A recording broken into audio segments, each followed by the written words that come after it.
You are looking at Julian's pronunciation guide, where we look at how to pronounce better some of the most mispronounced words in the world, like this other curious word. But how do you say what you're looking for today?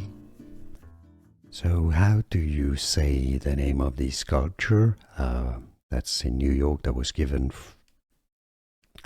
to the US by France, by Frédéric Auguste Bartholdi. In French, Statue de la Liberté, in English, Statue of Liberty. Statue is French for statue. De la, it means of, essentially. Liberté is liberty or freedom. Statue de la Liberté. Statue de la Liberté. Here are more videos on how to pronounce more confusing words and names too many mispronounced. Like this video if you found it useful. I appreciate your support. I'll see you soon and thanks for watching.